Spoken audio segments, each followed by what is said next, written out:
সবাইকে স্বাগত জানাচ্ছি মিমির রাজ্যে। আমি মিম। প্রয়াত হুমায়ুন আহমেদের লেখা হিমুর হাতে কয়েকটি নীলপদ্ম বইটির আজ শেষ পর্ব পড়ে শোনাতে যাচ্ছি।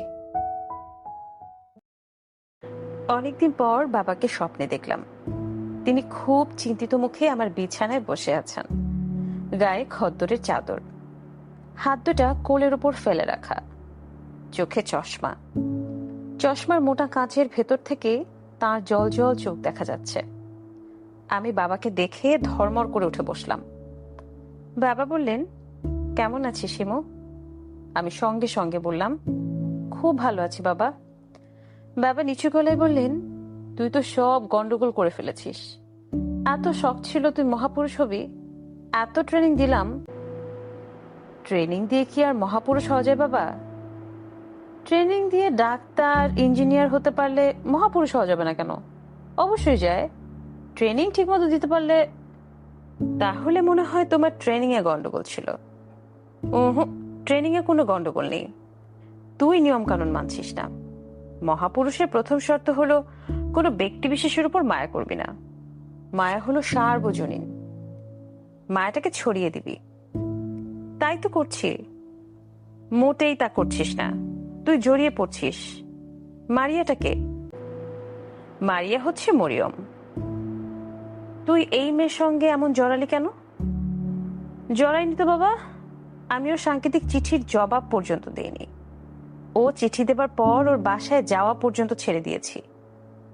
এটা কি প্রমাণ করে না তুই জড়িয়ে পড়েছিস? মেয়েটার মুখোমুখি হতে ভয় পাচ্ছিস। তুমি কি তার বাসায় যেতে বলছো? অবশ্যই যাবি, কিন্তু বাবা একটা ব্যাপার কি জানো, আমার ধারণা এই যে স্বপ্নটা দেখছি, এটা আসলে দেখছি আমার অবচেতন মনের কারণে। আমার অবচেতন মন চাচ্ছে আমি মারিয়ার সঙ্গে দেখা করি। সেই চাওয়াটা প্রবল হয়েছে বলেই সে তোমাকে তৈরি করে স্বপ্নে আমার কাছে নিয়ে এসেছে। তুমি আমাকে মারিয়ার বাসায় যেতে বলছো।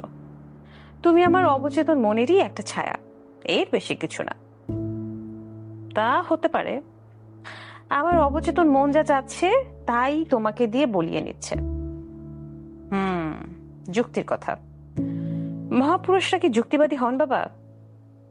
তাদের ভেতর যুক্তি থাকে, কিন্তু তারা যুক্তি দিয়ে পরিচালিত হন না। কেন? কারণ যুক্তি শেষ কথা না, শেষ কথা হচ্ছে চেতনা, কনসায়েন্স। চেতনা কি যুক্তির বাইরে? যুক্তি চেতনার একটা অংশ, কিন্তু খুব ক্ষুদ্র অংশ। ভালো কথা, মারিয়া মেয়েটা দেখতে কেমন? খুব সুন্দর। আমি এত সুন্দর মেয়ে আমার জীবনে দেখিনি।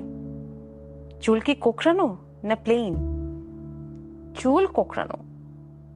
তোর মার চুলও ছিল কোকড়ানো, সে অবশ্যই দেখতে শ্যামলা ছিল। যাই হোক, মারিয়া মেয়েটা লম্বা কেমন? গজ ফিতা দিয়ে তো মাপিনি, তবে লম্বা আছে। মুখে শেপ কেমন, গোল না লম্বাটে? লম্বাটে। চোখ কেমন? চোখ খুব সুন্দর। চোখ কি খুব ভালো করে লক্ষ্য করেছিস? একটা মানুষের ভেতরটা দেখা যায় চোখের দিকে তাকিয়ে। তুই কি চোখ খুব ভালো করে লক্ষ্য করেছিস? আচ্ছা হিমু শোন, মেয়েটার ডান চোখ কি বাঁ চোখের চেয়ে সামান্য বড়? হ্যাঁ। তুমি জানলে কি করে? তোর মার চোখ এরকম ছিল। আমি যখন তাকে ব্যাপারটা বললাম, সে তো কেঁদে কেটে অস্থির। আমাকে বলে কি, কাজল দিতে গিয়ে এরকম দেখাচ্ছে। একটা চোখে কাজল বেশি পড়েছে, একটাই কম পড়েছে। মা চোখে কাজল দিত? হ্যাঁ, শ্যামলা মেয়েরা যখন চোখে কাজল দেয় তখন অপূর্ব লাগে বাবা। এই যে মারিয়া সম্পর্কে তুমি জানতে চাচ্ছ কেন? তোর মার সঙ্গে মেয়েটার মিল আছে কিনা তা জানার জন্য। বাবা শোনো, তুমি এত সব জানতে চাচ্ছ কারণ মেয়েটার বিষয়ে আমার নিজের কারো সঙ্গে কথা বলতে ইচ্ছে করছে। আমার অবচেতন মন সেই ইচ্ছা পূর্ণ করার জন্য তোমাকে নিয়ে এসেছে। হতে পারে, হতে পারে না, এটাই হলো ঘটনা। তুমি আমার নিজের তৈরি স্বপ্ন ছাড়া কিছু না। পুরো জগৎটাই তো স্বপ্ন রে বোকা। তুমি সেই স্বপ্নের ভেতরে স্বপ্ন। আমি এখন আর স্বপ্ন দেখতে চাচ্ছি না, আরাম করে ঘুমাতে চাচ্ছি। চলে যেতে বলছিস? হ্যাঁ, চলে যাও। তুই ঘুমা, আমি পাশে বসে থাকি। কোনো দরকার নেই বাবা, তুমি বিদেয় হও। বাবা উঠে দাঁড়ালেন, বিষণ্ণ মুখে চলে গেলেন। তার পরপরই আমার ঘুম ভাঙলো। মনটা একটু খারাপই হলো। বাবা আরো কিছুক্ষণ বিছানায় বসে থাকলে তেমন কোনো ক্ষতি হতো না। আমার বাবা তার পুত্রের জন্য কিছু উপদেশ বাণী রেখে গিয়েছিলেন। ব্রাউন প্যাকেটে মোড়া সেই সব উপদেশ বাণীর উপর লেখা আছে কত বয়সে পড়তে হবে। 18 বছর হবার পর যে উপদেশ বাণী পড়তে বলেছিলেন তা হলো, হিমালয়, তুমি 18 বর্ষে পদার্পণ করিয়াছ। আমার অভিনন্দন। 18 বর্ষকে গুরুত্বের সঙ্গে বিবেচনা করা হয়। এই বয়সে নারী ও পুরুষ যৌবন প্রাপ্ত হয়। তাহাদের চিন্তা চেতনায় ব্যাপক পরিবর্তন হয়। এই পরিবর্তনের ফল শুভ যেমন হয়, মাঝে মাঝে অশুভও হয়। প্রিয় পুত্র, তোমাকে আজ আমি তরুণ তরুণীর আকর্ষণের বিষয়ে আমার দীর্ঘদিনের চিন্তার ফসল বলিতে চাই। মন দিয়া পাঠ করো। তরুণ তরুণীর আকর্ষণের সমগ্র বিষয়টাই পুরোপুরি জৈবিক। ইহা পশু ধর্ম। এই আকর্ষণের ব্যাপারটিকে আমরা নানানভাবে মহিমান্বিত করিবার চেষ্টা করিয়াছি। প্রেম নিয়া কবি সাহিত্যিক মাতামাতি করিয়াছেন, চিত্রকররা প্রেমিক প্রেমিকার ছবি অঙ্কন করিয়াছেন, গীতিকাররা গান রচনা করিয়াছেন, গায়করা সেই গান নানান ভঙ্গিমায় গাহিয়াছেন। প্রিয় পুত্র, প্রেম বলিয়া জগতে কিছু নাই। ইহা শরীরের প্রতি শরীরের আকর্ষণ। এই আকর্ষণ প্রকৃতি তৈরি করিয়াছেন যাহাতে তাহার সৃষ্টি বজায় থাকে। নরনারীর মিলনে শিশু জন্মগ্রহণ করিবে, প্রকৃতির সৃষ্টি বজায় থাকিবে। একই আকর্ষণ প্রকৃতি তাহার সমস্ত জীবজগতে তৈরি করিয়াছেন। আশ্বিন মাসে কুকুরের শরীর 2 দিনের জন্য উত্তপ্ত হয়। সে তখন কুকুরের সঙ্গের জন্য প্রায় উন্মত্ত আচরণ করে। ইহাকে কি আমরা প্রেম বলিব? প্রিয় পুত্র, মানুষ ভান করিতে জানে, পশু জানে না। এই একটি বিষয় ছাড়া মানুষের সঙ্গে পশুর কোনো তফাৎ নাই। যদি কখনো কোনো তরুণীর প্রতি তীব্র আকর্ষণ বোধ করো, তখন অবশ্যই তুমি সেই আকর্ষণের স্বরূপ অনুসন্ধান করিবে। দেখিবে আকর্ষণের কেন্দ্রবিন্দু তুচ্ছ শরীর। যেহেতু শরীর নশ্বর, সেহেতু প্রেমও নশ্বর। প্রিয় পুত্র, তোমাকে অনেক দূর যাইতে হইবে। ইহা স্মরণ রাখিয়া অগ্রসর হইও। প্রকৃতি তোমার সহায় হোক, এই শুভকামনা। আমার বাবা কি আসলেই অপ্রকৃতস্থ? কাদের আমরা প্রকৃতস্থ বলবো? যাদের চিন্তা ভাবনা স্বাভাবিক পথে চলে তাদের। যারা একটু অন্যভাবে চিন্তা করে তাদের আমরা আলাদা করে ফেলি। তা কি ঠিক? আমার বাবা তার পুত্রকে মহাপুরুষ বানাতে চেয়েছিলেন। তার ইচ্ছার কথা শোনা মাত্রই আমরা তাকে উন্মাদ হিসেবে আলাদা করে ফেলেছি। কোনো বাবা যদি বলেন আমি আমার ছেলেকে বড় ডাক্তার বানাবো, তখন আমরা হাসি না, কারণ তিনি চেনা পথে হাঁটছেন। আমার বাবা তার সমগ্র জীবন হেঁটেছেন অচেনা পথে। আমি সেই পথ কখনো অস্বীকার করিনি। স্বপ্ন আমাকে কাবু করে ফেলেছে। সকালবেলাতেই বিষণ্ণ বোধ করছি। বিষণ্ণতা কাটানোর জন্য কি করা যায়? মন আরো বিষণ্ণ হয় এমন কিছু করা, যেমন রূপার সঙ্গে কথা বলা। অনেক দিন তার সঙ্গে কথা হয় না।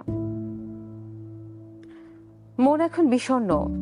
রূপার সঙ্গে কথা বলার পর মন নতুন করে বিষণ্ণ হবে। পুরানো বিষণ্ণতা এবং নতুন বিষণ্ণতায় কাটাকাটি হয়ে আমি স্বাভাবিক হব। তারপর যাব আজগর সাহেবের সঙ্গে দেখা করতে। তারপর কি? চিত্রলেখা নামের ওই বাড়িতে কি যাব? দেখে আসবো মারিয়াকে।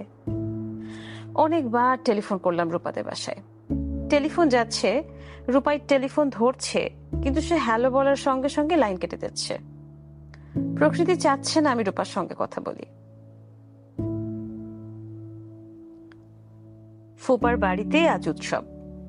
বাদল তার কেরোসিন টিন ব্যবহার করতে পারেনি। তত্ত্বাবধায়ক সরকারের বিল পাশ হয়েছে। খালেদা জিয়া পদত্যাগ করেছেন। 2 দলের মর্যাদা বহাল আছে। 2 দলই দাবি করছে তারা জিতেছে। 2 দলই বিজয় মিছিল বের করেছে। সব খেলায় একজন জয়ী হন, অন্যজন পরাজিত হন। রাজনীতির খেলাতেই শুধুমাত্র 2টি দল একসঙ্গে জয়ী হতে পারে, অথবা একসঙ্গে পরাজিত হয়। রাজনীতির খেলা বড়ই মজাদার খেলা। এই খেলায় অংশগ্রহণ তেমন আনন্দের না, দূর থেকে দেখার আনন্দ আছে। আমি গভীর আনন্দ নিয়ে খেলাটা দেখছি। শেষের দিকে খেলাটায় উৎসব ভাব এসে গেছে। ঢাকার মেয়র হানিফ সাহেব করেছেন জনতার মঞ্চ, সেখানে বক্তৃতার সঙ্গে গান বাজনা চলছে। খালেদা জিয়া তৈরি করেছেন গণতন্ত্র মঞ্চ, সেখানে গান বাজনা একটু কম, কারণ বেশিরভাগ শিল্পী জনতার মঞ্চে। তারা গান বাজনার অভাব বক্তৃতায় পুষিয়ে দেবার চেষ্টা করছেন। গণতন্ত্র মঞ্চ একটু বেকায়দায় অবস্থায় আছে বলে মনে হচ্ছে, তেমন জমছে না। উদ্যোক্তারা একটু যেন বিমর্ষ। দুটি মঞ্চ থেকেই দাবি করা হচ্ছে আমরা ভারত বিরোধী। ভারত বিরোধিতা আমাদের রাজনীতির একটি চালিকা শক্তি হিসেবে উঠে আসছে। ব্যাপারটা বোঝা যাচ্ছে না। আমাদের স্বাধীনতার জন্য তাদের সাহায্য নিতে হয়েছিল, এই কারণে কি আমরা কোনো হীনমন্যতায় ভুগছি? শুধুমাত্র হীনমন্যতায় ভুগলেই এসব জটিলতা দেখা দেয়। এই হীনমন্যতা কাটানোর প্রধান উপায় জাতি হিসেবে মাথা উঁচু করে দাঁড়ানো। সবাই মিলে সেই চেষ্টাটা কি করা যায় না? আমাদের সারা দেশে অসংখ্য স্মৃতিস্তম্ভ আছে। যেসব ভারতীয় সৈন্য আমাদের স্বাধীনতার জন্য জীবন দিয়েছেন, তাদের জন্য আমরা কিন্তু কোনো স্মৃতিস্তম্ভ তৈরি করিনি। কেন করিনি? করলে কি জাতি হিসেবে আমরা ছোট হয়ে যাব? আমাদের কবি সাহিত্যিকরা স্বাধীনতা নিয়ে কত চমৎকার সব কবিতা, গল্প, উপন্যাস লিখলেন। সেখানে কোথাও বাংলাদেশের মুক্তিযুদ্ধে ভারতীয় সেনাবাহিনীর অবদানের কোনো উল্লেখ নেই। উল্লেখ করলে ভারতীয় দালাল আখ্যা পাবার আশঙ্কা। বাংলাদেশে এই রিস্ক নেওয়া যায় না। অন্য একটি দেশের স্বাধীনতার জন্য ওরা প্রাণ দিয়েছেন। এদের ছেলে মেয়ে স্ত্রীর কাছে অন্য দেশের স্বাধীনতা কোনো ব্যাপার না। স্বামীহারা স্ত্রী, পিতাহারা সন্তানদের অশ্রুর মূল্য আমরা দেব না? আমরা কি অকৃতজ্ঞ? বাংলাদেশের আদর্শ নাগরিক কি করবে? ভারতীয় কাপড় পরবে, ভারতীয় বই পড়বে, ভারতীয় ছবি দেখবে, ভারতীয় গান শুনবে, ছেলে মেয়েদের পড়াতে পাঠাবে ভারতীয় স্কুল কলেজে, চিকিৎসার জন্য যাবে বোম্বাই, ভ্যালোর, এবং ভারতীয় গরু খেতে খেতে চোখ মুখ কুঁচকে বলবে শালার ইন্ডিয়া দেশটাকে শেষ করে দিল, দেশটাকে ভারতের খপ্পর থেকে বাঁচাতে হবে। আমাদের ফুপা মদের গ্লাস হাতে নিয়ে বিচ বিচ করে বললেন, বুঝলি হিমু, দেশটাকে ভারতের হাত থেকে বাঁচাতে হবে, এটা হচ্ছে রাইট টাইম। আমি বললাম, অবশ্যই। ইন্ডিয়ান দালাল দেশে যে কটা আছে সব কটাকে জুতা পেটা করা দরকার। আমি বললাম, অবশ্যই। দালালদের নিয়ে মিছিল করতে হবে, সবার গলায় থাকবে জুতার মালা। এত জুতা পাবেন কোথায়? জুতা পাওয়া যাবে, জুতা কোনো সমস্যা না। অবশ্যই। ফুপা অল্প সময় যে পরিমাণ মদ্যপান করেছেন তা তার জন্য বিপজ্জনক, তার আশেপাশে যারা আছে তাদের জন্যও বিপজ্জনক। এই অবস্থায় ফুপার প্রতিটি কথায় অবশ্যই বলা ছাড়া উপায় নেই। আমরা বসেছি ছাদে।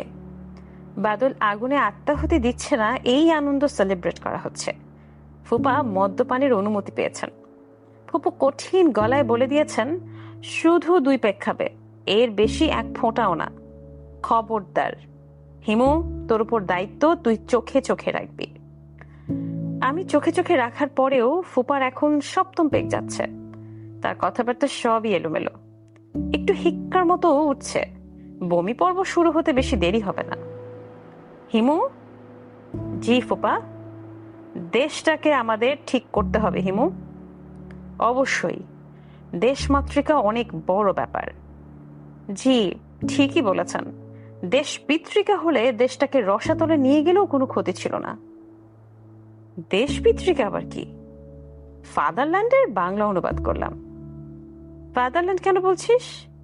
জন্মভূমি হলো জননী, জননী জন্মভূমি স্বর্গাদপি গড়িয়সী। ফুপা, আর মদ্যপান করাটা বোধহয় ঠিক হচ্ছে না। খুব ঠিক হচ্ছে। তোর চেখে দেখার ইচ্ছা থাকলে চেখে দেখ, আমি কিছুই মনে করব না। এইসব ব্যাপারে আমি খুবই লিবারেল। আমার ইচ্ছে করছে না ফুপা। ইচ্ছে না করলে থাক, খেতে হয় নিজের রুচিতে, পড়তে হয় অন্যের রুচিতে, ঠিক না? অবশ্যই ঠিক। বুঝলি হিমু, দেশ নিয়ে নতুন করে এখন চিন্তা ভাবনা শুরু করতে হবে। ভারতের আগ্রাসন বিষয়ে সচেতন থাকতে হবে। আমি গম্ভীর গলায় বললাম, জাতীয় পরিষদে আইন পাশ করতে হবে যে কেউ তাদের ছেলে মেয়েদের ভারতে পড়তে পাঠাতে পারবে না, কারণ ভারতীয়রা আমাদের সন্তানদের ব্রেইন ওয়াশ করে দিচ্ছে, তাই না ফুপা? ফুপা মদের গ্লাস মুখের কাছে নিয়েও নামিয়ে নিলেন। কঠিন কোনো কথা বলতে গিয়েও বললেন না, কারণ তিনি তার পুত্র বাদলকে ভর্তি করেছেন দার্জিলিং এর এক বিশ্ববিদ্যালয়ে। হিমু। জি ফুপা। রাজনীতি বাদ দিয়ে চলো অন্য কিছু নিয়ে আলাপ করি। জি আচ্ছা, কি নিয়ে আলাপ করতে চান? আবহাওয়া নিয়ে কথা বলবেন? না, সাহিত্য নিয়ে কথা বলবেন ফুপা? গল্প উপন্যাস? আরে ধুত, সাহিত্য! সাহিত্যের লোকগুলিও বদ, এরা আরো বেশি বদ। তাহলে কি নিয়ে কথা বলা যায়? একটা কোনো টপিক বের করুন। ফুপা মদের গ্লাস হাতে নিয়ে চিন্তিত মুখে টপিক চিন্তা করতে লাগলেন। আমি ছাদে শুয়ে পড়লাম। আকাশে নাকি নতুন কি একটা ধূমকেতু এসেছে, হায়াকুতাকা। বেচারাকে দেখা যায় কিনা? ৯,০০০ বছর আগে সে একবার পৃথিবীতে দেখতে এসেছিল, এখন আবার দেখছে। আবারও আসবে ৯,০০০ বছর পর। ৯,০০০ বছর পর বাংলাদেশকে সে কেমন দেখবে কে জানে। ধূমকেতু খুঁজে পাচ্ছি না। সপ্তর্ষি মণ্ডলের নিচেই তার থাকার কথা। উত্তর আকাশে সপ্তর্ষি মণ্ডল পাওয়া গেল। এক বিশাল প্রশ্নবোধক চিহ্ন হিসেবে জল জল করছে সপ্তর্ষি। ফুপা জড়ানো গলায় বললেন, কি খুঁজছিস শিমু? হায়াকুতাকাকে খুঁজছি। সে কে? ধূমকেতু। চাইনিজ ধূমকেতু নাকি? হায়াকুতাকা নামটা তো মনে হয় চাইনিজ। জাপানিজ নাম। ও আচ্ছা, জাপানিজ। একটা দেশ কোথায় ছিল এখন কোথায় উঠে গেছে দেখ। ধূমকেতু ফেতু সব নিয়ে নিচ্ছে, আমরা কিছুই নিতে পারছি না। বঙ্গোপসাগরে তালপট্টি, সেটাও চলে গেল। চলে গেল কিনা তুই বল হিমু? জি, চলে গেছে। বেঁচে থেকে তাহলে লাভ কি? বেঁচে থাকলে আনন্দ করা যায়, মাঝে মধ্যে মদ্যপান করা যায়, এতে লিভারের ক্ষতি হয়। তা হয়, পরিমিত খেলে হয় না। পরিমিত খেলে লিভার ভালো থাকে। ফুপার কথা আমি এখন আর শুনছি না। আমি ধূমকেতু খুঁজছি। ধূমকেতুও আমার মতোই পরিব্রাজক, সেও শুধুই হেঁটে বেড়ায়। আসগর সাহেব কেমন আছেন? আসগর সাহেব চোখ মেলে তাকালেন। অদ্ভুত শূন্য দৃষ্টি। আমাকে চিনতে পারছেন বলে মনে হলো না। দেশ তো ঠিকঠাক হয়ে গেছে। আপনার অপারেশন কবে হবে? আজ সন্ধ্যায়। ভালো, খুব ভালো। হিমু ভাই বলুন। আপনার চিঠির জন্য কাগজ কিনিয়েছি, কলম কিনিয়েছি, রেডিও বন্ড কাগজ, পার্কার কলম। কে কিনে দিল?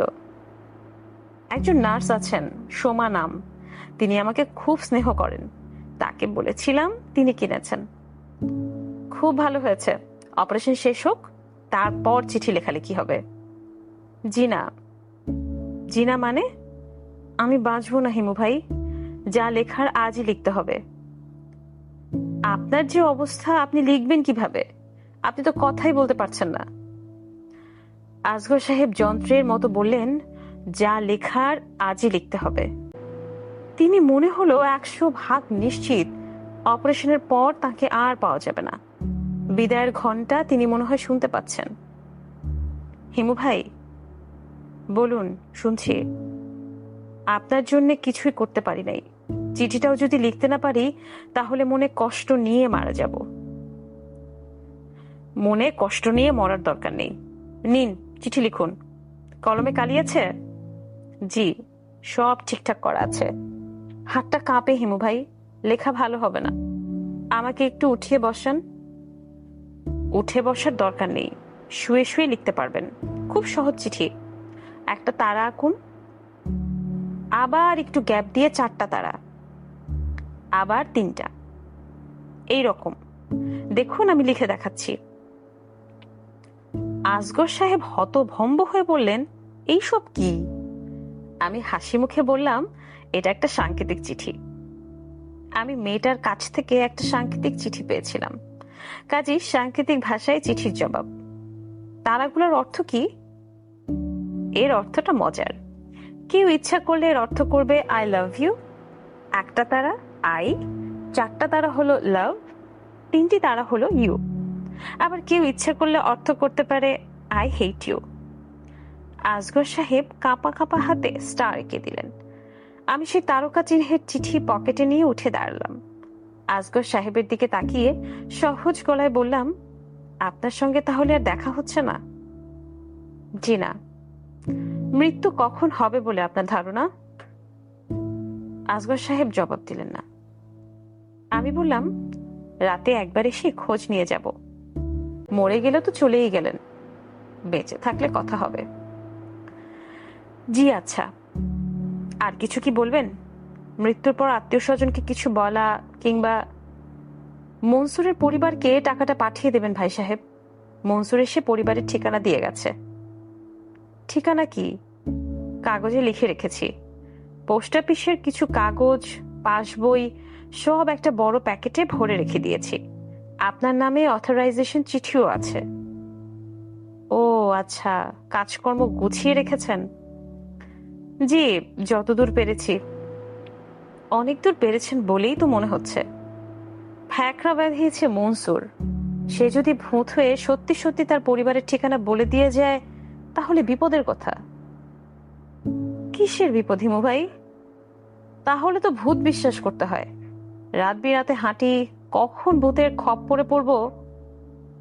জগৎ বড় রহস্যময় হিমু ভাই। জগৎ মোটেই রহস্যময় না, মানুষের মাথাটা রহস্যময়। যা ঘটে মানুষের মাথার মধ্যে ঘটে।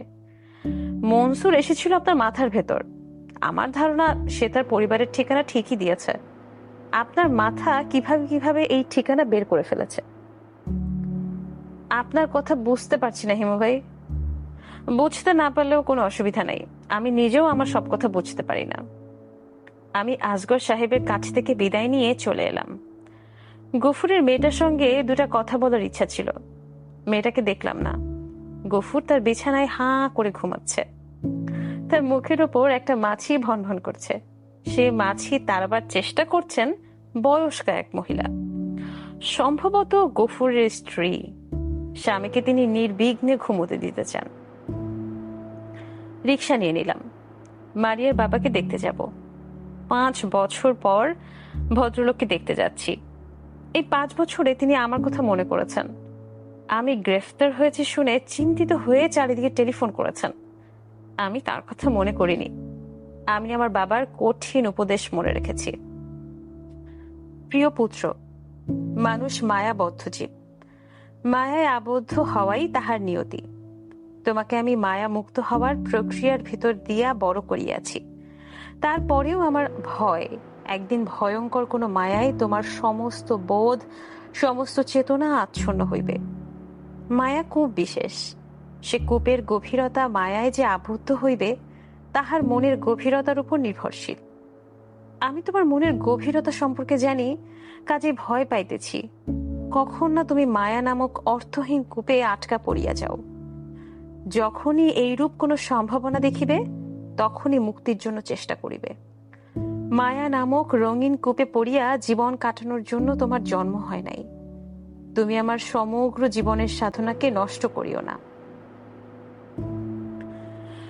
আমি আমার অপ্রকৃতস্থ পিতার সমগ্র জীবনের সাধনাকে নষ্ট করিনি। আমি যখনই মায়ের কূপ দেখেছি, তখনই দূরে সরে গেছি। দূরে সরার প্রক্রিয়াটি কত যে কঠিন, তা কি আমার অপ্রকৃতস্থ দার্শনিক পিতা জানতেন? মনে হয় জানতেন না। জানলে মায়া মুক্তির কঠিন বিধান রাখতেন না। আসাদুল্লাহ সাহেব আজ এতদিন পরে আমাকে দেখে কি করবেন? খুব কি উল্লাস প্রকাশ করবেন? না, তা করবেন না। যেসব মানুষ সীমাহীন আবেগ নিয়ে জন্মেছেন, তারা কখনো তাদের আবেগ প্রকাশ করেন না।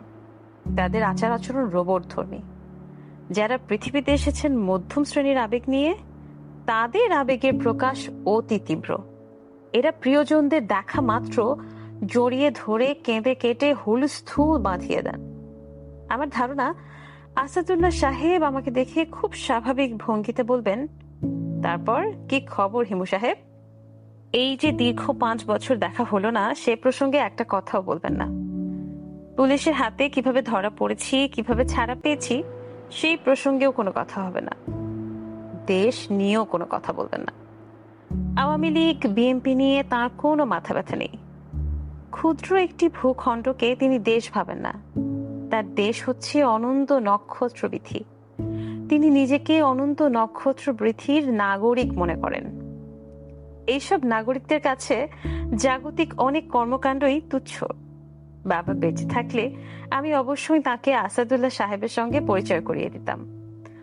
দুজন দু মেরু থেকে কথা শুরু করতেন। সেই সব কথা না জানি শুনতে কত সুন্দর হতো। মারিয়ার মাকে আমি খালা ডাকি, হাসি খালা। মহিলারা চাচির চেয়ে খালা ডাক বেশি পছন্দ করেন। খালা ডাক মায়ের সঙ্গে সম্পর্কিত বলে অনেক কাছের ডাক।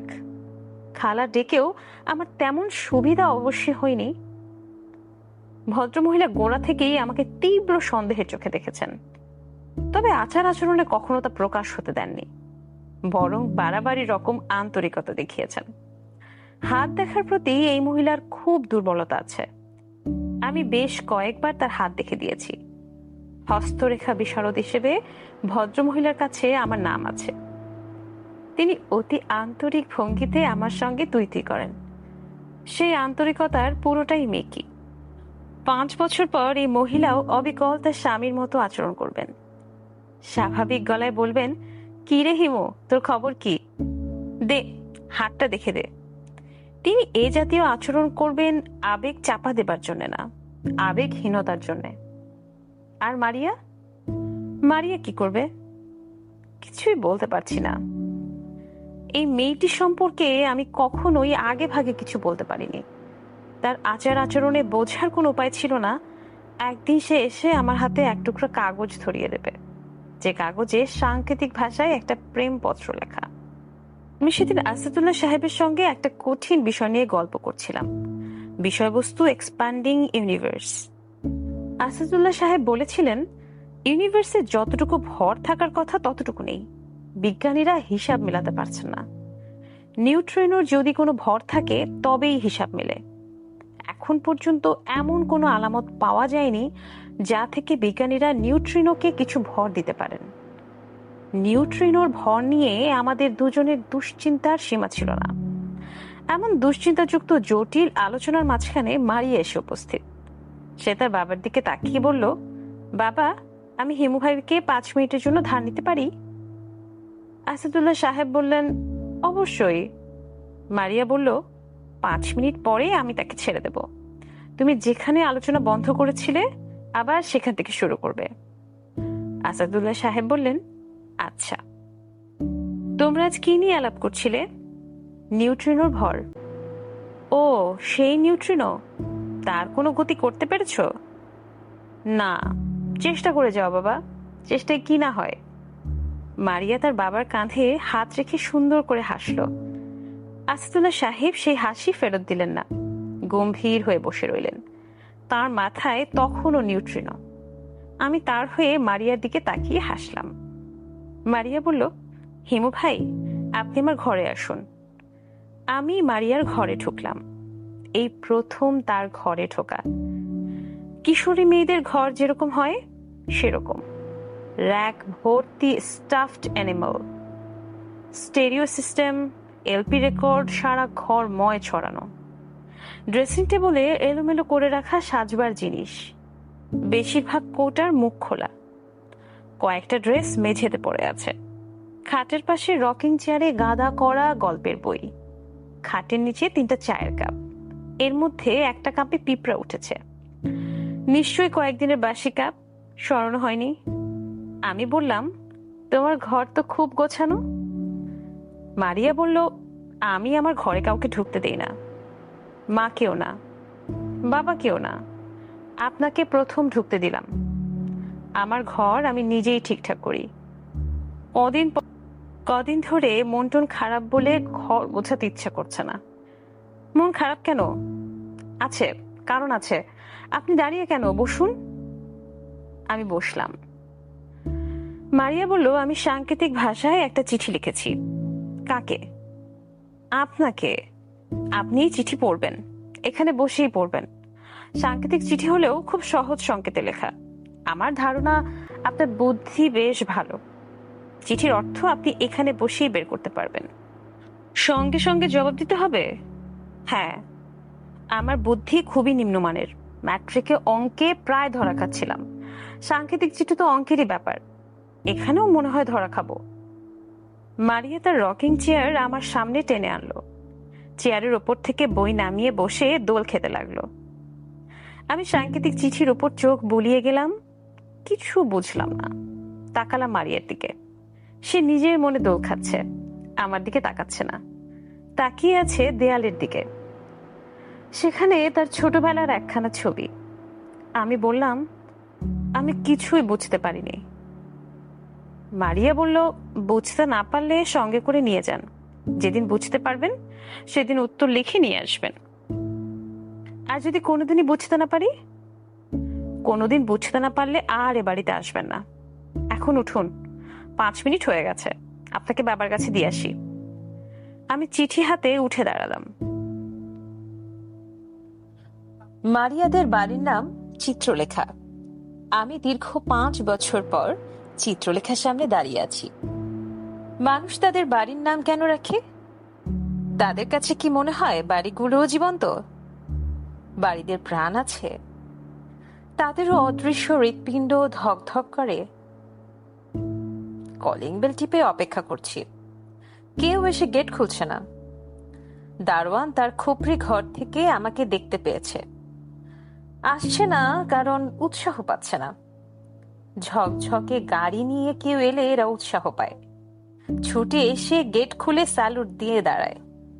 যারা দুপুরের রোদে ঘামতে ঘামতে আসে তাদের বেলা ভিন্ন নিয়ম। ধীরে সুস্থে এসে ধমকের গলায় বলবে, কাকে চান? দারোয়ানদের ধমক খেতে ইন্টারেস্টিং লাগে। এরা নানান ভঙ্গিতে ধমক দিতে পারে। কারো ধমকে থাকে শুধুই বিরক্তি, কারো ধমকে রাগ, কারো ধমকে আবার অবহেলা। একজনের ধমকে প্রবল ঘৃণাও পেয়েছিলাম। তার ঘৃণার কারণ স্পষ্ট হয়নি। আমি আবারও বেল টিপে অপেক্ষা করতে লাগলাম। আমার এমন কিছু তাড়া নেই, ঘন্টাখানেক গেটের সামনে দাঁড়িয়ে থাকতে পারি। তারা থাকে ভিখিরিদের, তাদের এক বাড়ি থেকে আরেক বাড়িতে যেতে হয়। সময় তাদের কাছে খুবই মূল্যবান, আমার কাছে সময় মূল্যহীন। চিত্রলেখা নামের চমৎকার একতলা এই বাড়িটার সামনে 1 ঘন্টা দাঁড়িয়ে থাকাও যা, 2 ঘন্টা দাঁড়িয়ে থাকাও তা। সময় কাটানোর জন্য কিছু একটা করা দরকার। বাড়ির নাম নিয়ে ভাবা যেতে পারে। আচ্ছা, মানুষের নামে যেমন পুরুষ রমণী ভেদাভেদ আছে, বাড়ির নামেও কি তাই আছে? কোনো কোনো বাড়ি হবে পুরুষ বাড়ি, কোনো কোনো বাড়ি রমণী বাড়ি। চিত্রলেখা নিশ্চয়ই রমণী বাড়ি। সুগন্ধা, শ্রাবণী, শিউলিও মেয়ে বাড়ি। পুরুষ বাড়ির কোনো নাম মনে পড়ছে না। এখন থেকে রাস্তায় হাঁটার সময় বাড়ির নাম পড়তে পড়তে যেতে হবে। যদি কোনো পুরুষ বাড়ির নাম চোখে পড়ে, সঙ্গে সঙ্গে বাড়িটা ভালো করে দেখতে হবে। আমাকে প্রায় ঘন্টাখানেক অপেক্ষা করতে হলো। এর মধ্যে দারোয়ান শ্রেণীর একজনে গেটের কাছে এসেছিল।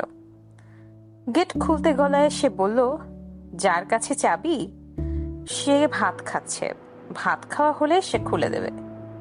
আমি অত্যন্ত বিনয়ের সঙ্গে বললাম, আপনি কি চাবিটা এনে একটু খুলে দিতে পারেন না? এই কথায় সে বড়ই আহত হলো। মনে হলো তার সুদীর্ঘ জীবনে সে এমন অপমানসূচক কথা আর শোনেনি। কাজেই আমি বললাম, আচ্ছা থাক, আমি অপেক্ষা করি। আপনার কাছে ছাতা থাকলে আমাকে কিছুক্ষণের জন্য দিন। আমি ছাতা মাথায় দাঁড়িয়ে থাকি, প্রচন্ড রোদ। সে এই রসিকতাতেও অপমানিত বোধ করল। বড় মানুষের বাড়ির কাজের মানুষদের মনে অপমানবোধ তীব্র হয়ে থাকে। আপনি কার কাছে আসছেন? মারিয়ার কাছে। আপা নাই? না থাকলেও আসবে, আমি অপেক্ষা করব। গেট খুলে দিন। গেট খুলনের নিয়ম নাই।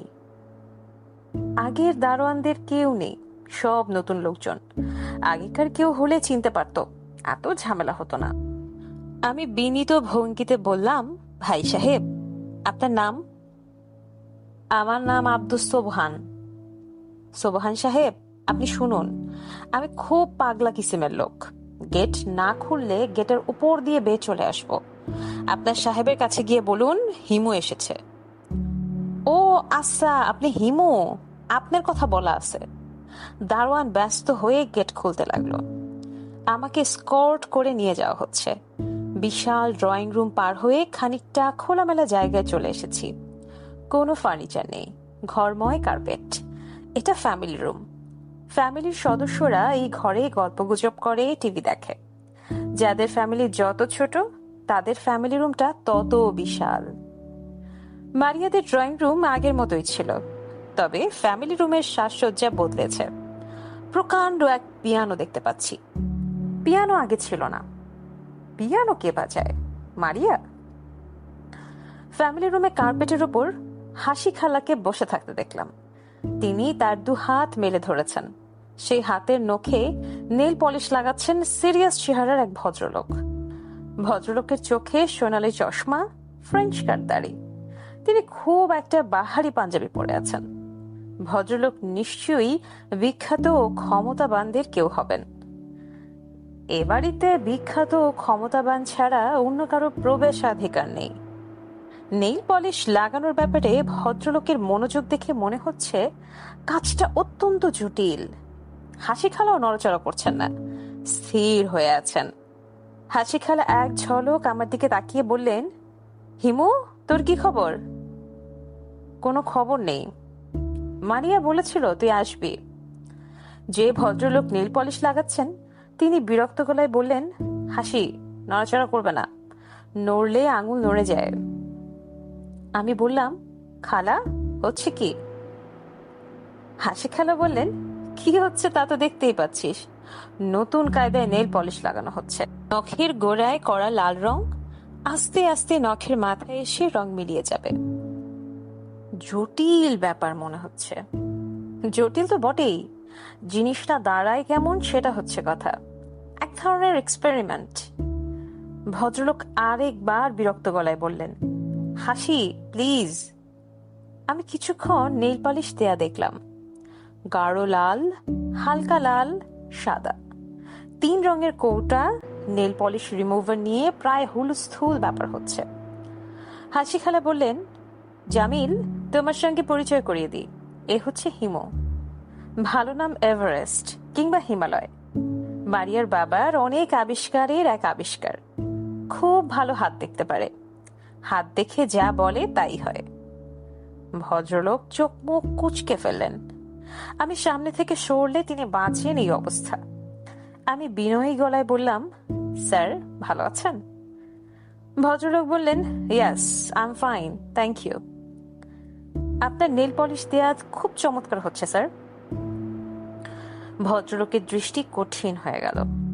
হাসি খালা বললেন, তুই যা, মারিয়ার বাবার সঙ্গে দেখা করে আয়। আর শোন, চলে যাবার আগে আমার হাত দেখে দিবি। জামিল, তুমি কি হিমুকে দিয়ে হাত দেখাবে? জামিল নামের ভদ্রলোক নেল পলিশের রং মেশানোর ব্যাপারে ব্যস্ত হয়ে পড়লেন। শীতল গলায় বললেন, এইসব আধি ভৌতিক ব্যাপারে আমার বিশ্বাস নেই। আমি বললাম, আধি ভৌতিক বলে সবকিছু উড়িয়ে দেয়া ঠিক হবে না, স্যার। অ্যাস্ট্রোলজি ছিল আধি ভৌতিক ব্যাপার। সেই অ্যাস্ট্রোলজি থেকে জন্ম নিয়েছে আধুনিক অ্যাস্ট্রোনমি। একসময় অ্যালকেমিও ছিল আধি ভৌতিক। সেই অ্যালকেমি থেকে আমরা পেয়েছি আধুনিক রসায়নবিদ্যা। জামিল সাহেব বললেন, মিস্টার এভারেস্ট, এই নিয়ে আমি আপনার সঙ্গে তর্ক করতে চাচ্ছি না। আমি একটা কাজ করছি, যদি কখনো সুযোগ হয় পরে কথা হবে। জি আচ্ছা স্যার। আমি আসাদুল্লাহ সাহেবের ঘরে ঢুকে পড়লাম। এই ঘর আগের মতোই আছে, একটু বদলায়নি। খাটে শুয়ে থাকা মানুষটা শুধু বদলেছে। ভরাট স্বাস্থ্যের সে মানুষ নেই। রোগা ভোগা একজন মানুষ। মাথা ভর্তি চুল ছিল, চুল কমে গেছে। চোখের তীব্র জ্যোতিও ম্লান। নিজের তৈরি বেহেস্তে জীবনযাপন করতে করতে তিনি সম্ভবত ক্লান্ত। আসাদুল্লাহ সাহেব বললেন, কেমন আছো হিমু? ভালো। তোমাকে দেখে আমার ভালো লাগছে। আপনাকে দেখে আমার তেমন ভালো লাগছে না। মনে হচ্ছে আপনি ক্লান্ত হয়ে পড়েছেন।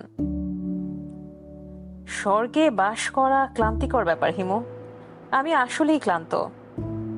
সময় কাটছে না। সময় কাটছে না কেন? কিভাবে সময় কাটাবো সেটা বুঝতে পারছি না। এখন বই পড়তে পারি না। বই পড়তে পারেন না? না, বই পড়তে ভালো লাগে না, গান শুনতে ভালো লাগে না, শুয়ে থাকতে ভালো লাগে না। যা ভালো লাগে না তা করি না। বই পড়ি না, গান শুনি না, কিন্তু শুয়ে থাকতে ভালো না লাগলেও শুয়ে থাকতে হচ্ছে। I have no choice. তুমি দাঁড়িয়ে কেন? হিমু, বসো। আমার বিছানায় বসো। আমি বসলাম। আসাদুল্লাহ সাহেব মুখ টিপে খানিকক্ষণ মিটমিট করে হাসলেন। কেন হাসলেন ঠিক বোঝা গেল না। হঠাৎ মুখ থেকে হাসি মুছে ফেলে গম্ভীর গলায় বললেন, এখন আমি কি করছি জানো? জি না, জানি না। আপনি বলুন, আমি খুব আগ্রহ নিয়ে শুনছি। আমি যা করছি তা হচ্ছে মানসিক গবেষণা। সেটা কি? মনে মনে গবেষণা।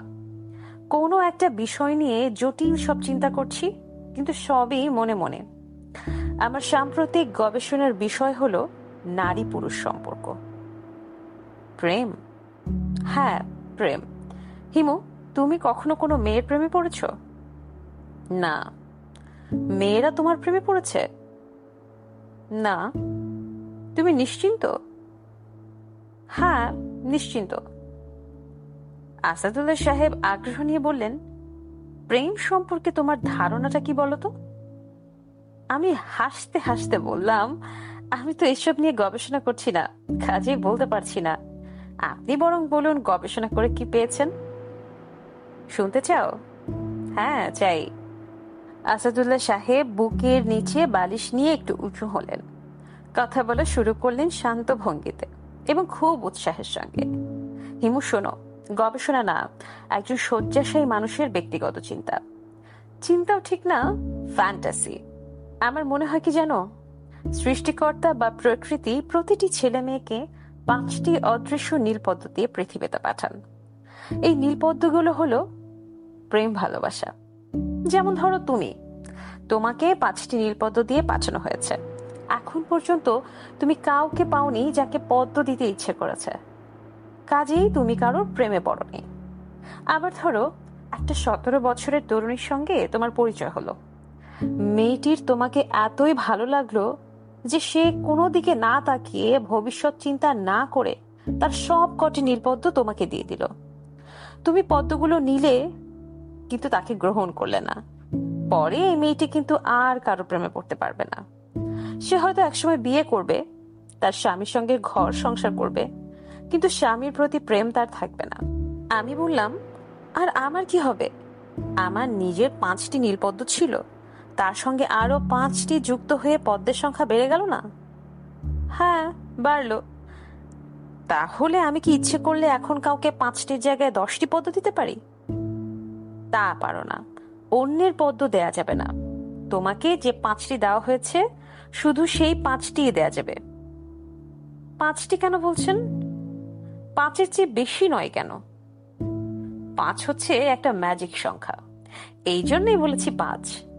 আমাদের ইন্দ্রিয় 5টি, বেশিরভাগ ফুলের পাপড়ি থাকে 5টি। 5 হচ্ছে একটি মৌলিক সংখ্যা, তবে 5-এর ব্যাপারে আমার কল্পনা 5-এর জায়গায় 7ও হতে পারে। আমার হাইপোথেসিস তোমার কাছে কেমন লাগছে? চমৎকার লাগছে। আজকাল আমি দিন রাত এটা নিয়েই ভাবি।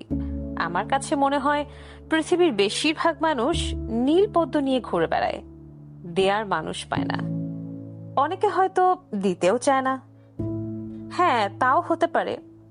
অনেকে পদ্মগুলি হাতছাড়া করতে চায় না। আবার এমনও হতে পারে পদ্মগুলি দেওয়া হয় ভুল মানুষকে। যাকে দেয়া হলো সে পদ্মের মূল্যই বুঝল না।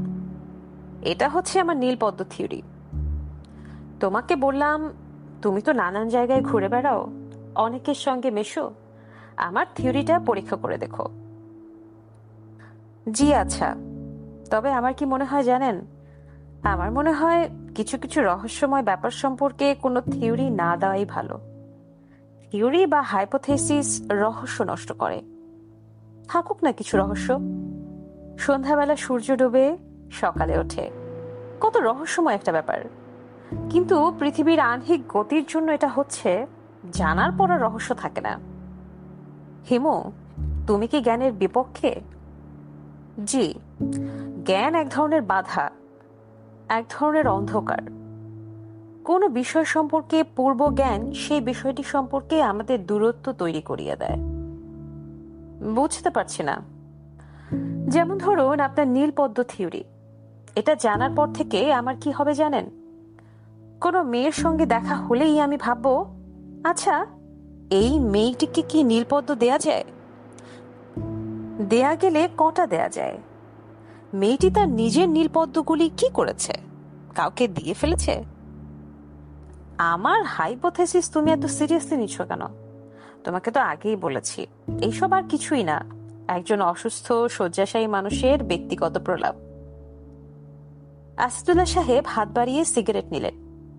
সিগারেট ধরিয়ে চিন্তিত মুখে টানতে লাগলেন। আমি বললাম, আপনি ক্লান্ত হয়ে পড়েছেন, আজ আমি আসি। আসাদুল্লাহ সাহেব বললেন, তোমার কি মারিয়ার সঙ্গে দেখা হয়েছে? জি না। মারিয়া বাসাতেই আছে, নিজের ঘরে বসে আছে। ও কারোর সঙ্গেই দেখা করে না, কথা বলে না, এমনকি আমার সঙ্গেও না। তাই নাকি? তুমি যাবার আগে অবশ্যই তার সঙ্গে দেখা করে যাবে। কারোর সঙ্গেই যখন দেখা করে না, আমার সঙ্গেও করবে না। আসাদুল্লাহ সাহেব হাসলেন, পুরনো দিনের সেই চমৎকার হাসি। আমি চমকে উঠলাম। হিমু। জি। আমি আমার নীলপদ্ম থিওরি মারিয়াকে দেখে দেখেই তৈরি করেছি। মারিয়া তার জীবনের প্রথম প্রেমপত্রটি তোমাকে লেখে, খুব অল্প বয়সে লেখে। কাজেই আমার থিওরি অনুযায়ী তার সব কটা নীলপদ্ম তোমার কাছে।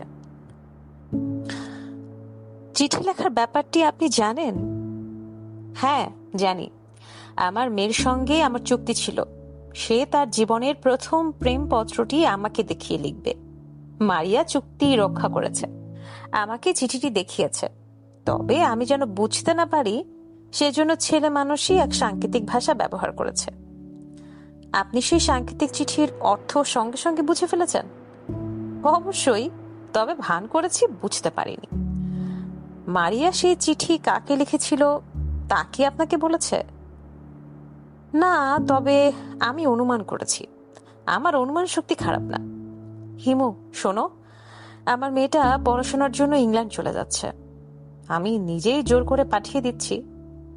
মনের যে শক্তি মানুষকে চালিত করে, আমার মেয়েটার মনের সেই শক্তি নষ্ট হয়ে গেছে। ওকে সেই শক্তি ফেরত দেয়া আমার পক্ষে সম্ভব হচ্ছে না। কাজেই আমি তোমাকে দিয়ে করাতে চাই। এই জন্যেই তোমাকে এত ব্যস্ত হয়ে খুঁজছি। মনের শক্তি জাগানোর কাজটা আপনি করতে পারছেন না কেন? আমার উপর মেয়েটার যে বিশ্বাস ছিল, সে বিশ্বাস নষ্ট হয়ে গেছে। কেন? আসাদুল্লাহ সাহেব আরেকটা সিগারেট ধরালেন। সিগারেটে লম্বা টান দিয়ে বললেন, তুমি কি লক্ষ্য করেছো মারিয়ার মার নখে এক ভদ্রলোক নীল পলিশ লাগাচ্ছেন? হ্যাঁ, লক্ষ্য করেছি। শোবার ঘরের দরজাটা তাঁরা পুরোপুরি বন্ধও করেন না, আবার খোলাও রাখেন না, সামান্য ফাঁক করে রাখেন। মজার ব্যাপার না? আমি কিছুই বললাম না। আরেকটা সিগারেট ধরিয়ে মারিয়ার হাসি হাসি মুখের দিকে তাকিয়ে রইলাম। হিমু ভাই, বলো। বাবার নীলপদ্ম বিষয়ক হাস্যকর ছেলে মানুষের থিওরির কথা আমাকে বলবেন না। আচ্ছা, বলবো না। প্রেম নিতান্তই জৈবিক একটা ব্যাপার। নীলপদ্ম বলে একা মহিমান্বিত করার কিছু নাই, তাও স্বীকার করছি। হিমু ভাই, আপনি এখন বিদায় হন। আপনার চা আশা করি শেষ হয়েছে। হ্যাঁ, চা শেষ। আমাকে নিয়ে বাবার দুশ্চিন্তা করার কিছুই নেই। বাবার কাছে শুনেছেন নিশ্চয়ই, আমি বাইরে পড়তে চলে যাচ্ছি। এখানকার কোনো কিছু নিয়েই আমার মাথা ব্যথা নেই। বাবার সময় কাটছে না, সেটা তার ব্যাপার। আমি দেখব আমার নিজের জীবন, আমার ক্যারিয়ার। খুবই ভালো কথা। আমি উঠে দাঁড়ালাম। মারিয়া বলল, ও আচ্ছা, আরো কয়েক মিনিট বসুন। আপনাকে নিয়ে কি সব পাগলামি করেছি তা বলে নেই। আপনার শোনার শখ ছিল। আমি বসলাম। মারিয়া আমার দিকে একটু ঝুঁকে এলো। দামি কোনো পারফিউম সে গায়ে দিয়েছে। পারফিউমের হালকা সুবাস পাচ্ছি। হালকা হলেও সৌরভ নিজেকে জানান দিচ্ছে কঠিন ভাবেই। মাথার উপর ফ্যান ঘুরছে। মারিয়ার চুল খোলা। এই খোলা চুল ফ্যানের বাতাসে উঠছে। কিছু এসে পড়ছে আমার মুখে। ভয়াবহ সুন্দর একটি দৃশ্য। হিমু ভাই, বলো। একটা সময়ে আমি পাগলের মতো হয়ে গিয়েছিলাম। ভয়ঙ্কর কষ্টের কিছু সময় পার করেছি। রাতে ঘুম হতো না। রাতের পর রাত জেগে থাকার জন্যই হয়তো মাথাটা খানিকটা এলোমেলো হয়ে গিয়েছিল। অদ্ভুত অদ্ভুত সব ব্যাপার হতো, অনেকটা হ্যালুসিনেশনের মতো। মনে করুন পড়তে বসেছি, হঠাৎ মনে হলো আপনি পিছনে এসে দাঁড়িয়েছেন। আমার বইয়ে আপনার ছায়া পড়েছে। তখন বুক ধুক ধুক করতে থাকতো। চমকে পিছনে তাকিয়ে দেখতাম কেউ নেই। আপনাকে তখনই চিঠিটা লিখি। আপনি তার জবাব দেননি। আমাদের বাড়িতে আর আসেননি। না এসে ভালোই করেছি। তোমার সাময়িক আবেগ যথাসময় কেটে গেছে। তুমি ভুল ধরতে পেরেছ। হ্যাঁ, তা পেরেছি। ওই সময়টা ভয়ঙ্কর কষ্টে কষ্টে গেছে। রোজ ভাবতাম আজ আপনি আসবেন। আপনি আসেননি। আপনার কোনো ঠিকানা নেই আমাদের কাছে যে আপনাকে খুঁজে বের করব। আমার সে বছর এ লেভেল পরীক্ষা দেবার কথা ছিল। আমার পরীক্ষা দেওয়া হয়নি। প্রথমত বই নিয়ে বসতে পারতাম না। দ্বিতীয়ত আমার মনে হতো আমি পরীক্ষা দিতে যাব আর আপনি এসে আমাকে না পেয়ে ফিরে যাবেন। আমি রোজ রাতে দরজা বন্ধ করে কাঁদতাম। বলতে বলতে মারিয়া হাসলো, কিন্তু তার চোখে অনেক দিন আগের কান্নার ছায়া পড়ল। এই ছায়া সে হাসি দিয়ে ঢাকতে পারল না। আমি বললাম, তারপরেও তুমি বলছো নীলপদ্ম কিছুই না, পুরো ব্যাপারটাই জৈবিক? হ্যাঁ, বলছি।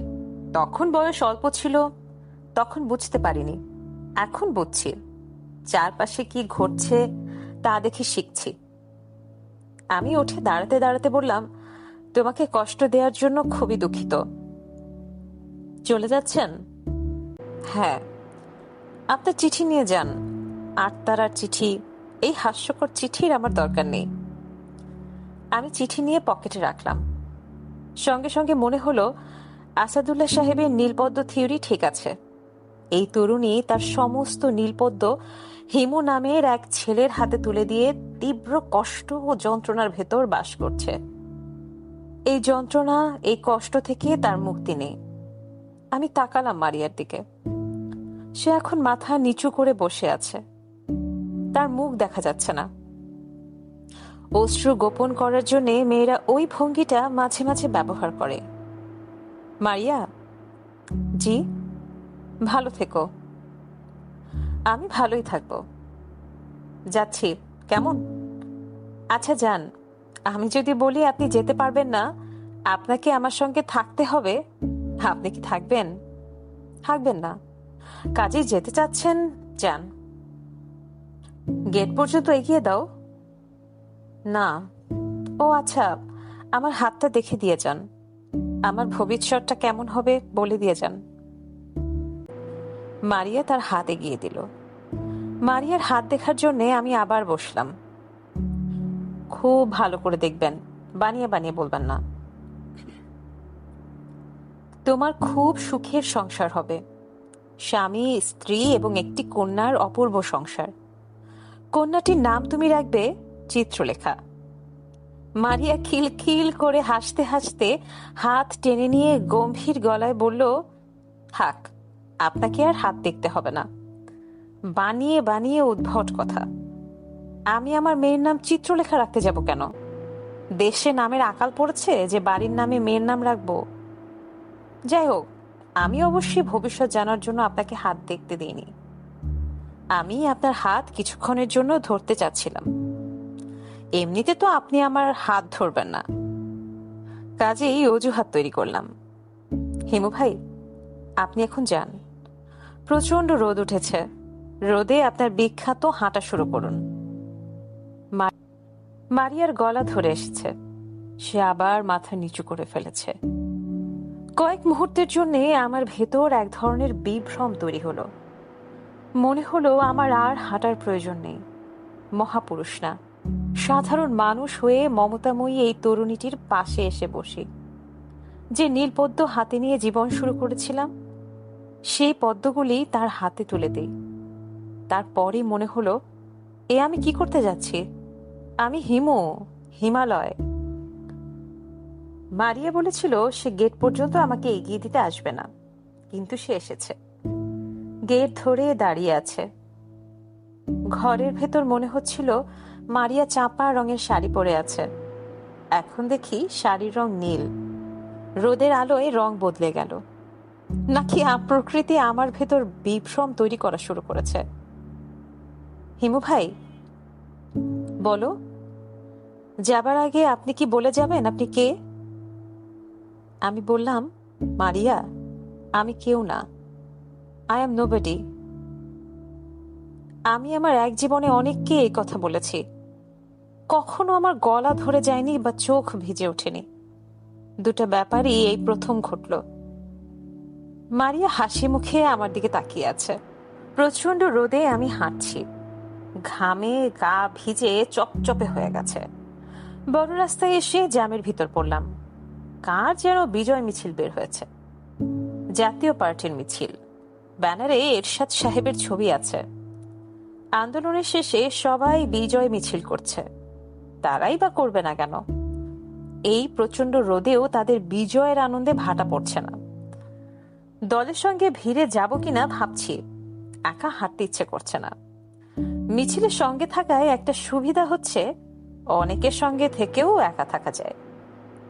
কিছুক্ষণ হাঁটলাম মিছিলের সঙ্গে। একজন আমার হাতে এরশাদ সাহেবের একটা ছবি ধরিয়ে দিল। এরশাদ সাহেবের আনন্দময় মুখের ছবি। প্রচন্ড রোদে সেই হাসি ম্লান হচ্ছে না। মিছিল কাউরান বাজার পার হলো। আমরা গলা ফাটিয়ে স্লোগান দিতে দিতে এগুচ্ছি। পল্লী বন্ধু এরশাদ জিন্দাবাদ। হঠাৎ তাকিয়ে দেখি আমার পা খোঁড়া কুকুরটা আমার সঙ্গে সঙ্গে যাচ্ছে। কাউরান বাজার তার এলাকা।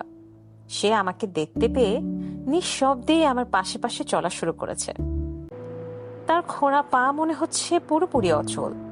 এখন আর মাটিতে ফেলতে পারছে না। 3 পায়ে অদ্ভুত ভঙ্গিতে লাফিয়ে লাফিয়ে চলছে। আমি বললাম, 3 পায়ে হাঁটতে তোর কষ্ট হচ্ছে না তো? সে বলল, কুই কুই কুই। কি বলতে চেষ্টা করলো কে জানে। কুকুরের ভাষা জানা থাকলে সুবিধা হতো। আমার জানা নেই। তারপরেও আমি তার সঙ্গে কথা বলতে বলতে এগুচ্ছি। তুই যে আমার সঙ্গে আসছিস আমার খুব ভালো লাগছে। মাঝে মাঝে খুব একা লাগে, বুঝলি? আমার সঙ্গে কি আছে জানিস? পদ্ম, নীল পদ্ম। 5টা নীল পদ্ম নিয়ে ঘুরছি। কি অপূর্ব পদ্ম! কাউকে দিতে পারছি না, দেয়া সম্ভব নয়। হিমুরা কাউকে নীলপদ্ম দিতে পারে না। চৈত্রের রোদ বাড়ছে। রোদটাকে আমি জ্যোৎস্না বানানোর চেষ্টা করছি। বানানো খুব সহজ, শুধু ভাবতে হবে। আজ গৃহত্যাগী জ্যোৎস্না উঠেছে। চারিদিকে থই থই করছে জ্যোৎস্না। ভাবতে ভাবতেই একসময় রোদটাকে জ্যোৎস্নার মতো মনে হতে থাকবে। আজ অনেক চেষ্টা করেও তা পারছি না। ক্লান্তিহীন হাঁটা হেঁটেই যাচ্ছি।